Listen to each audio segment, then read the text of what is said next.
Louvado seja nosso Senhor Jesus Cristo, para sempre seja louvado. Chegamos ao 22º domingo do tempo comum. E o evangelho deste domingo é retirado do evangelho de Mateus, capítulo 16, versículo de 21 a 27. Se alguém quer me seguir, renuncie a si mesmo. Dando continuidade ao que domingo passado escutávamos da confissão de fé do apóstolo Pedro, hoje Jesus faz um novo caminho. É como se ele abrisse um novo espaço, um novo tempo. E aqui Jesus realiza o primeiro anúncio da paixão. Imagine você conviver com Jesus Cristo, viver os seus milagres, ver todos os seus frutos de evangelização no mundo, e naquele momento, Cristo, o Filho do Deus vivo, anuncia para os seus apóstolos que irá morrer, que irá padecer. O interessante é que às vezes nós nos relacionamos e pregamos Cristo de modo superficial. É preciso que nós redescubramos a força desse silêncio que manda para longe a nossa superficialidade das nossas palavras sobre Cristo. O que os apóstolos estavam fazendo e realizando ainda não chegou ao grau de entender totalmente que aquele que falava com eles era a mesma vítima de expiação por eles e por cada um de nós. O ato salvífico da cruz, ele só se realiza na experiência. E aqui o anúncio de Cristo nesse evangelho é o da cruz. Quem quer me seguir, tome sua cruz. Como ele tomou a cruz dele, ele convida cada um de nós também que tomemos a nossa. E olhem que interessante. Jesus não quer que eles ainda falem que chegou a hora da cruz, porque por mais que nós falemos de cruz, de sofrimento, de dores da vida, falar é uma coisa, viver e experimentar é outra. Então Jesus quer dizer o seguinte: eu vou experimentar primeiro, eu vou abrir este caminho, e depois de abrir esse caminho, eu quero que quando chegar a vez de vocês, vocês entendam que a cruz é um caminho experimental. Enquanto nós não fizermos uma experiência com a cruz de Cristo e com a nossa verdadeira cruz, nós não vamos entender o anúncio da paixão. Como Pedro não entendeu. É a primeira vez que Pedro vê Cristo fazer um anúncio de morte de si mesmo. E às vezes é interessante percebermos isso, porque aqui há um paralelismo nesse evangelho muito interessante. A palavra Jerusalém.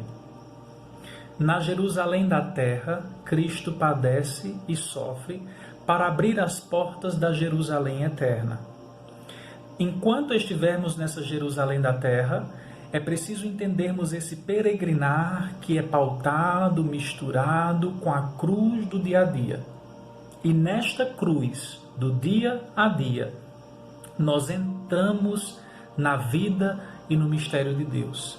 Para merecer a Jerusalém do alto, vai dizer Orígenes, é preciso que ofereçamos a nossa vida na Jerusalém da terra. E Cristo começa esse caminho. Olha que bonito. Cristo assume a nossa Jerusalém padecente para nos dar a Jerusalém triunfante. É esse o caminho que Deus quer fazer conosco. E o nosso lugar na Jerusalém terrena, ele deve ser um lugar de seguimento e nunca de ordem. Aqui Pedro ele erra porque ele quer dar uma ordem a Cristo. Deus me livre que isso te aconteça. Ou melhor dizendo, saindo lá do grego, que você que é Deus não permita que isso realize-se com você mesmo. Mas é esse o caminho que Deus quer tomar em Cristo. Cristo quer assumir esse caminho da cruz para que o nosso seguimento seja envolvido de novo sentido. O sofrimento pelo sofrimento, ele não tem sentido enquanto não colocarmos Cristo dentro desse sofrimento. Quando colocamos Cristo nesse sofrimento nosso e na nossa cruz, o nosso seguimento e a nossa escuta ganham um novo sentido. Se Deus, que é Deus, quis padecer na Jerusalém terrena para abrir as portas da Jerusalém do alto, eu, enquanto ser humano peregrino neste mundo, preciso também aceitar a cruz deste mundo, lembrando que mesmo que eu ainda não a entenda, ela é o meu caminho para chegar às glórias da Jerusalém triunfante, a Jerusalém do alto, no qual os santos já nos precedem, e principalmente a Virgem Maria, a ressuscitada por excelência. É preciso gastarmos esse tempo de caminho com Deus nessa Jerusalém da terra. Caminhar de modo sereno e tranquilo, para entendermos que os nossos passos aqui precisam ser de zelo ardente, como Pedro tinha no seu coração. O que motiva Pedro a dizer isso não é tanto somente uma repreensão, ou querer dizer, não deixe que isso aconteça contigo, mas é um zelo ardente. Pedro amava tanto Cristo, que no seu zelo ardente pelo físico de Cristo, ele não quer que ele padeça. Mas é preciso extrairmos o melhor disto de Pedro. O zelo ardente de Pedro faz com que a nossa Jerusalém terrena seja corrigida em Pedro.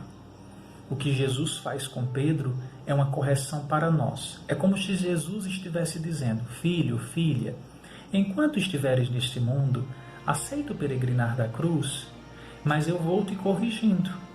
Eu vou te corrigindo para que as tuas respostas não sejam motivadas por Satanás. E aqui está uma vírgula antes, vai para trás de mim, vírgula, Satanás. Não quer dizer que Pedro seja Satanás.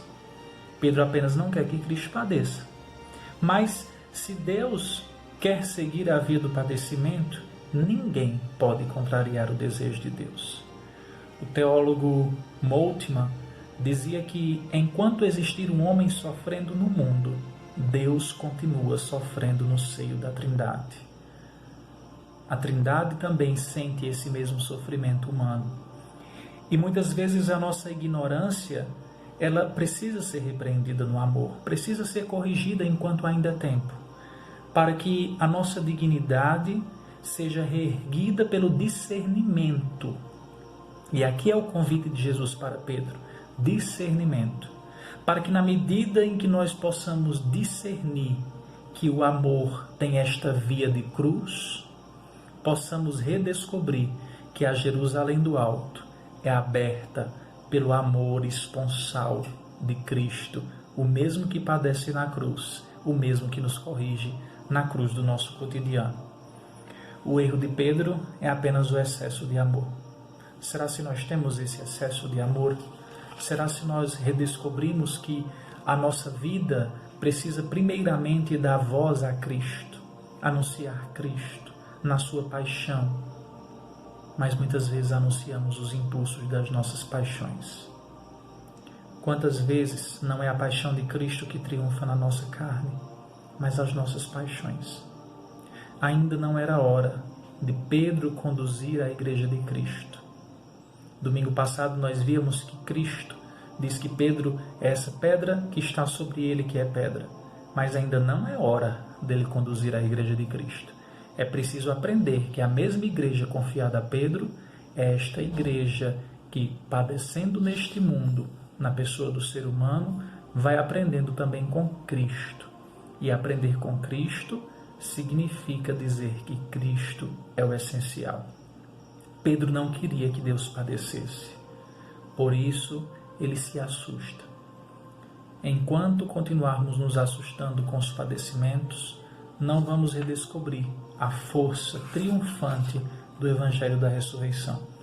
E eu concluo essa reflexão deste domingo com a frase de São Gregório Magno acerca desse Evangelho, que ele diz o seguinte: para seguir a Cristo na cruz, negue-se a si mesmo, aquele que muda para melhor. Começa a ser o que não era e deixa de ser o que era.